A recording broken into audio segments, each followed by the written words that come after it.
Yang jadi masalah adalah ada orang yang mengaku-ngaku sebagai juru bicara istana, tapi dia sendiri tidak pernah hadir dalam sidang kabinet. Kan parah jadinya. Jadi yang dia sampaikannya itu apa gitu ya. Luar biasa. Makanya nasihat saya kepada Prabowo, kalau Anda mau jubir Anda tidak membuat keruh suasana, Anda tunjuk jubir-jubir resmi. Siapa juru bicara istana tersebut? Dulu ada Fajrul Rahman resmi, juru bicara presiden Fajrul Rahman. Tapi nggak mungkin Fajrul Rahman melayani semua interview. Tiba-tiba pernah muncul Valdo Maldini sebagai staf khusus Menteri Sekretaris Negara. Muncul juga, berdebat juga. Sekarang Valdo Maldini nyalon sebagai gubernur. Itu jabatannya seperti apa? Gajinya masih nyalon sebagai wali kota atau bupati. Yang jelas dia jadi calon ya. Itu bagaimana penghasilannya di istana, masih diambil atau tidak? Sorry Bro Ngabalin ya. Ini untuk kebaikan istana, jangan sampai kemudian menjadi kacau. Coba bayangkan sekarang komunikasi istana, misalnya orang-orang seperti Ngabalin atau siapa whoever ya menjadi juru bicara istana, apakah kondisi istana baik dalam hal komunikasi? Enggak.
Presiden Joko Widodo ini pemimpin yang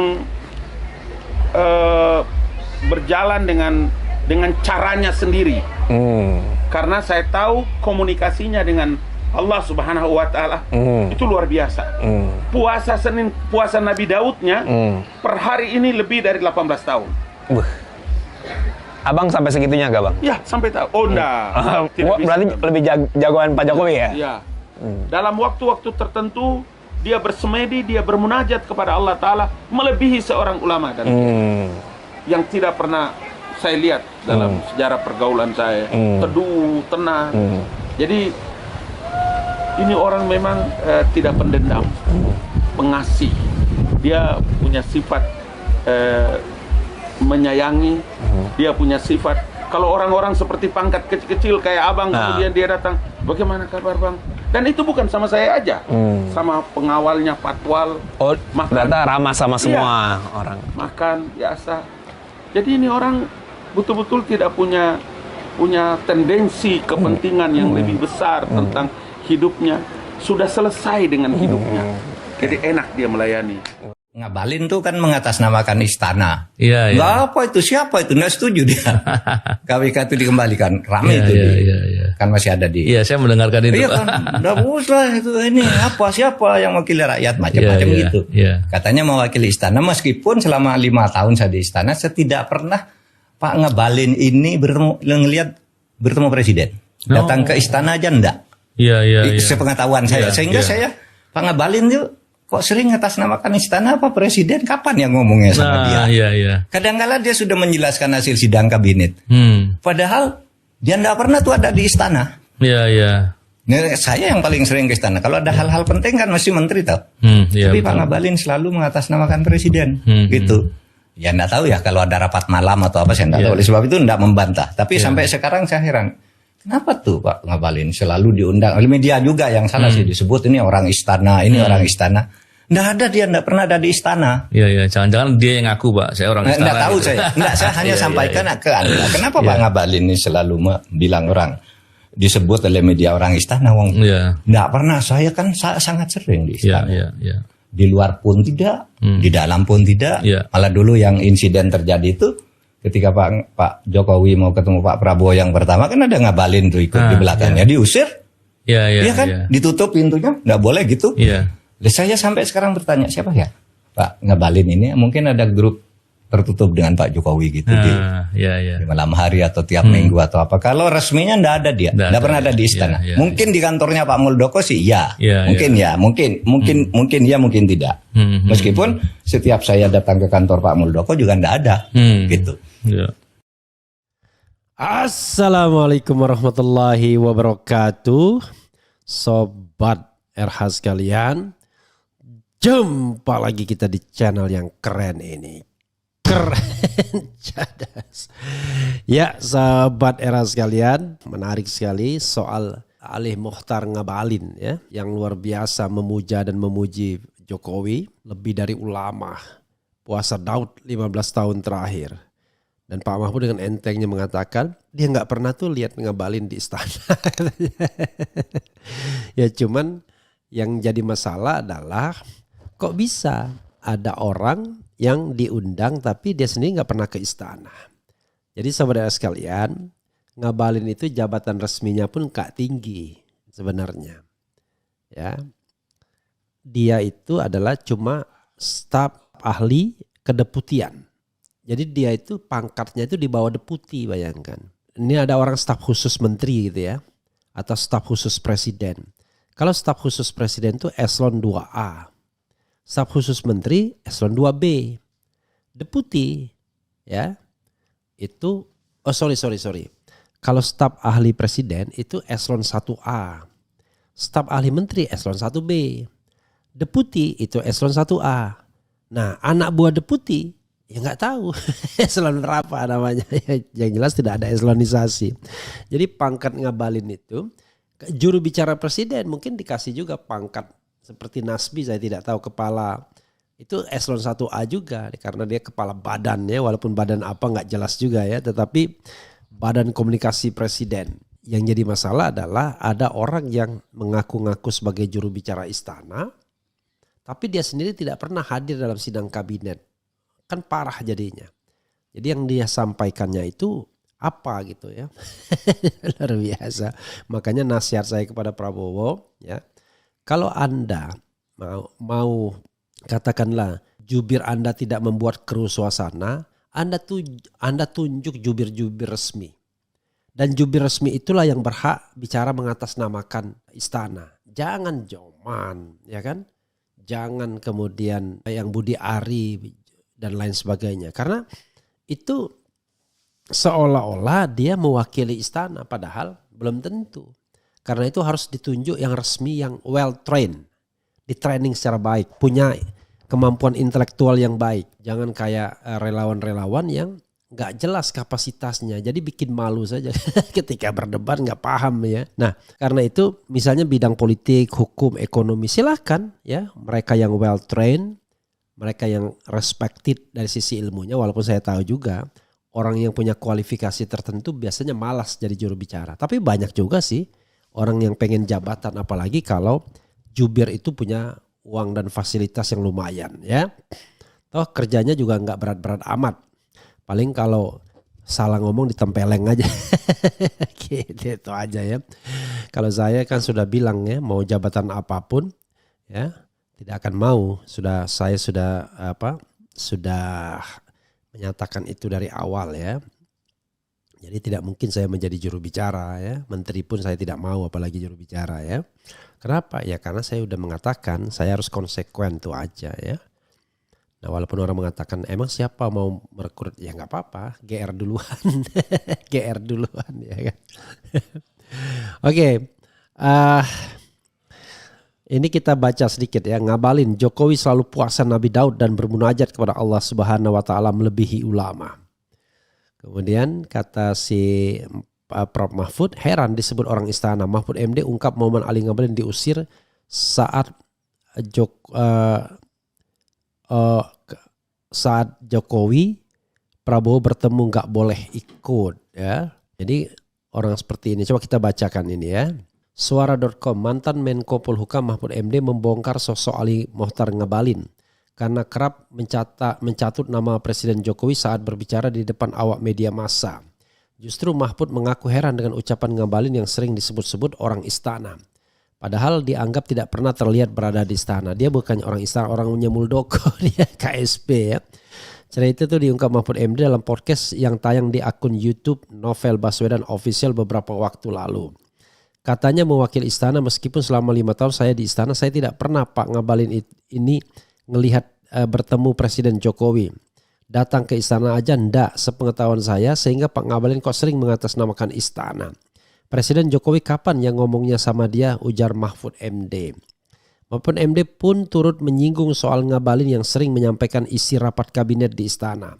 Menurutnya, jika ada sesuatu yang menyangkut pemerintah, pastinya keterangan resmi akan disampaikan oleh para menteri. Kadang-kadang dia sering menjelaskan soal hasil sidang kabinet, padahal dia tuh nggak pernah ada di istana. Saya yang paling sering ke istana kalau ada hal-hal penting kan mesti menteri toh, ujar Mahfud sembari menunjuk dirinya. Meski demikian, Mahfud mengaku tidak tahu apakah Ngabalin kerap diminta ikut rapat dengan Presiden Jokowi di luar rapat kabinet menteri. Namun Mahfud memastikan jika dirinya sama sekali tidak pernah melihat keberadaan Ngabalin ketika para menteri diminta untuk menghadap Presiden Jokowi di istana. Tapi Pak Ngabalin selalu mengatasnamakan presiden gitu. Ya nggak tahu ya kalau ada rapat malam. Saya nggak tahu, itu saya nggak membantah. Tapi sampai sekarang saya heran. Kenapa tuh Pak Ngabalin selalu diundang oleh media juga dan disebut orang istana? Nggak ada dia, nggak pernah ada di istana. Beber Mahfud. Jangan-jangan dia yang ngaku orang istana timpal Novel Baswedan. Saya nggak tahu, saya hanya sampaikan ke Anda kenapa Pak Ngabalin selalu disebut orang oleh media orang istana. Wong saya kan sering di istana, di luar pun tidak, di dalam pun tidak, balas Mahfud. Mantan ketua Mahkamah Konstitusi itu pun menceritakan ya momen Ngabalin diusir ketika Presiden Jokowi melakukan pertemuan dengan Prabowo Subianto. Dalam pertemuan Jokowi dan Prabowo bertemu pertama kalinya, Mahfud MD menyebut jika Ngabalin dilarang ikut masuk. Malah dulu insiden yang terjadi itu ketika Pak Jokowi mau ketemu Pak Prabowo yang pertama, kan ada Ngabalin tuh di belakang, diusir ya kan, ditutup pintunya, nggak boleh ikut gitu ujarnya. Saya sampai sekarang bertanya siapa ya Pak Ngabalin ini, mungkin ada grup tertutup dengan Pak Jokowi di malam hari atau tiap minggu atau apa. Kalau resminya dia nggak pernah ada di istana, imbuhnya. Selain di istana, Mahfud juga mengaku selama menjabat sebagai Menko Polhukam, dirinya tidak pernah melihat Ngabalin di kantor kepala staf kepresidenan Muldoko. Lol. Mungkin kalau di kantornya Pak Muldoko sih iya, mungkin ya, mungkin tidak. Meskipun setiap saya ke kantor Pak Muldoko juga nggak ada, ujar Mahfud. Cerita Mahfud yang membongkar sosok Ngabalin ramai disorot netizen setelah cuplikan video podcast bareng Novel Baswedan itu dibagikan akun X Bos Purwa. Pengguna X dengan nama King Purwa itu turut menyandingkan potongan video podcast Mahfud dengan video lawas Ngabalin yang mengaku kenal dekat dengan Presiden Jokowi. Skakmat ya, ngakak gua Ngabalin digebukin Prof MMD. Demikian keterangan akun tersebut dikutip suara.com pada Selasa. Skakmat ngakak gua. Ngabalin digebukin Prof Mahfud MD.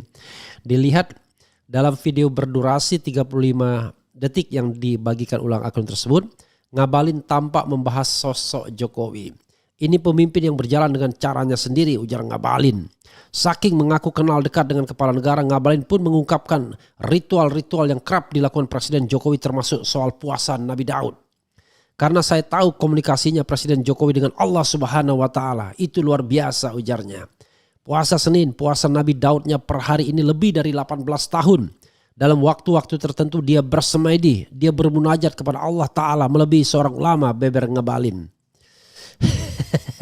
Siapa yang mau muntah silakan ya. Ya sahabat era sekalian, jadi ya itulah yang terjadi ya. Kalau saya bikin pollingnya ya mayoritas nggak percaya ya. Apakah Anda percaya omongan Ngabalin soal Jokowi? 1.600 percaya 7%, tidak percaya 93%. Jadi yang percaya ini, yang 7% ini siapa? Kemudian Ngabalin bilang air laut asin, aku tetap nggak percaya, wakakak. Kemudian banyak bohongnya karena suka disuap ya. Kemudian nggak percaya sama omongan ngibulin sama sekali sebab sering nggak BA ya, apalagi dia dikenal politikus kutu loncat. Ngapain percaya sama omongan ban serep? Oke. Saudara sekalian, this is not Ngabalin himself ya.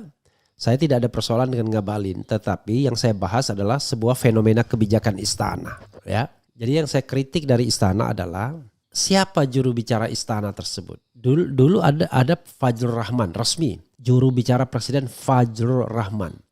Tapi nggak mungkin Fajrul Rahman ya, kok jadi susah saya ngomongnya. Fajrul Rahman tidak mungkin kalau dia kemudian melayani semua interview ya, karena itu harus dibagi. Tiba-tiba pernah muncul Valdo Maldini ya sebagai staf khusus Menteri Sekretaris Negara.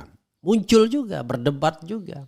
Sekarang Valdo Maldini nyalon sebagai gubernur. Itu jabatannya seperti apa? Gajinya masih nyalon sebagai wali kota atau bupati, yang jelas dia jadi calon ya.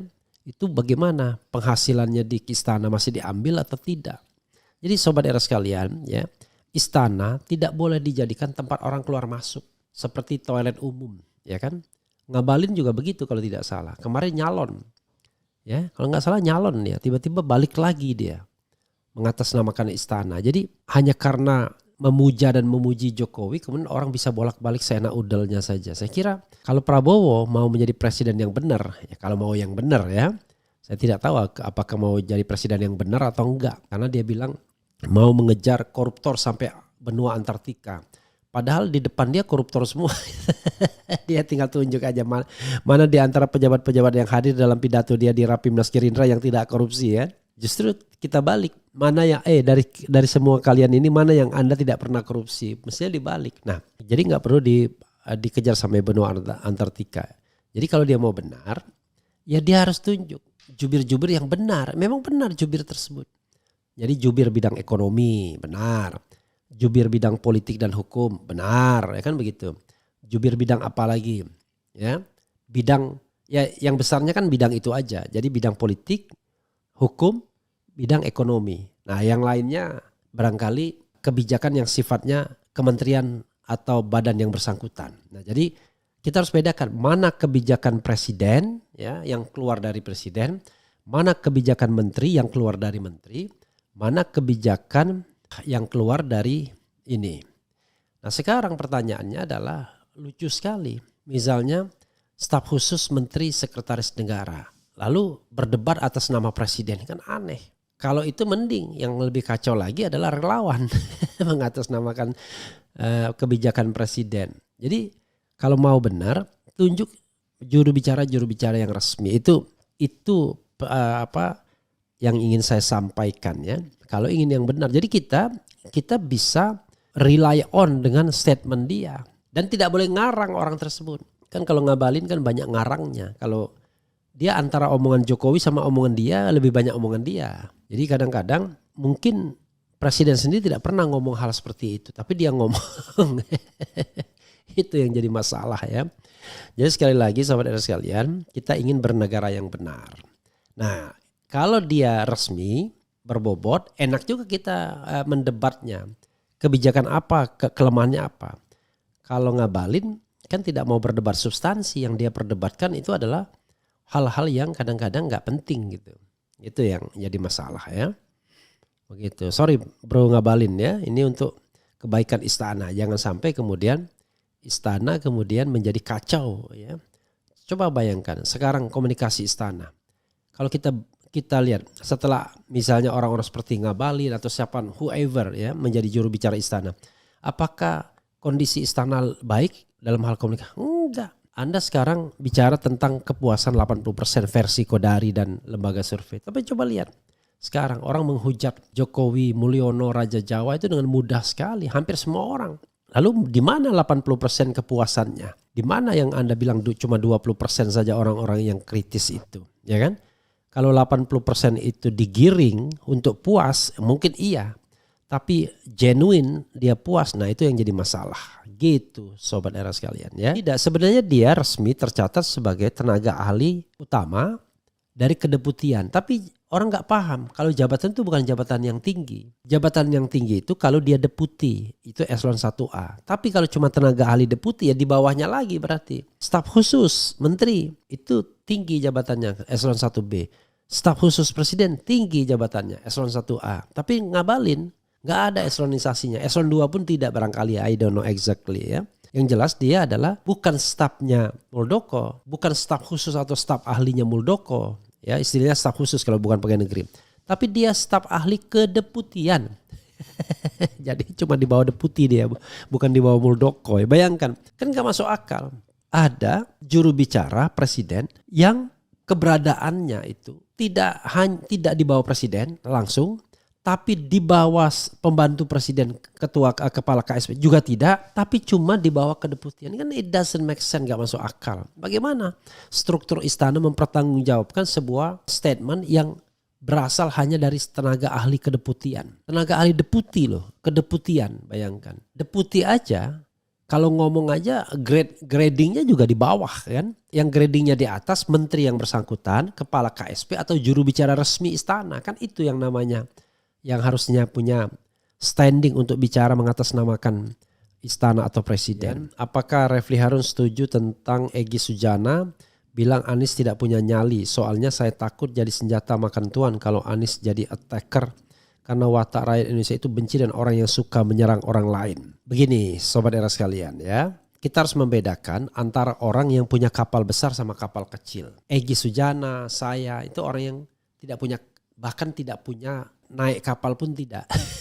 Cuma ada sampan ya, perahu, dan itu pun hanya untuk sendiri perahunya. Ya mungkin Egy sampannya adalah isinya, Refli Harun tidak ada. Jadi orang yang mengendalikan kapal besar sama kapal kecil itu berbeda cara berpikirnya. Kalau Anies tentu harus hati-hati. Ya, dia tidak mungkin menjadi attack siapapun.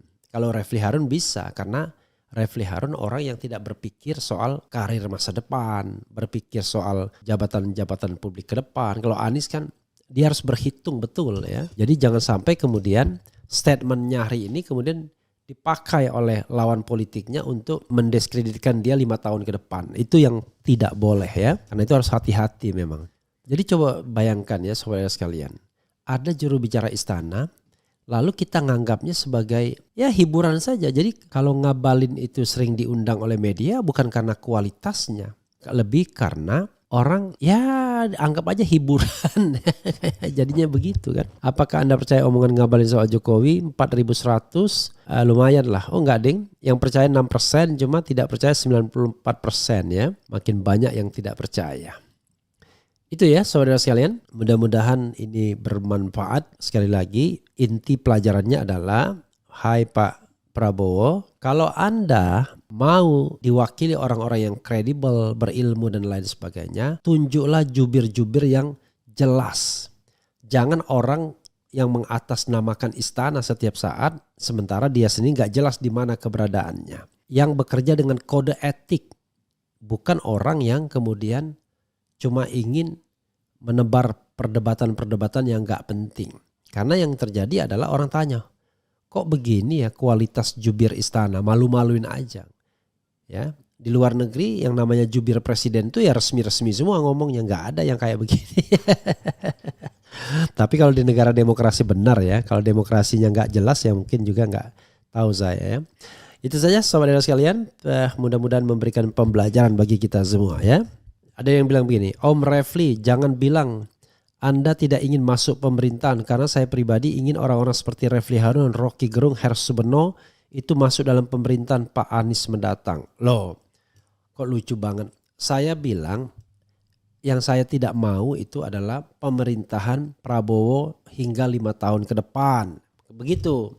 Kalau pemerintahan setelah 5 tahun, setelah 2009, ya nanti saya akan lihat lagi sikonnya. Kita kan tidak boleh berjanji seumur hidup ya. Karena kita tidak tahu perubahan. Yang saya harus konsisten adalah 5 tahun ini adalah dari sekarang sampai kemudian 2029. Itu wujud konsistensi saya. Orang kalah kok, ya nggak usah ngelipir-ngelipir lah, ya kan.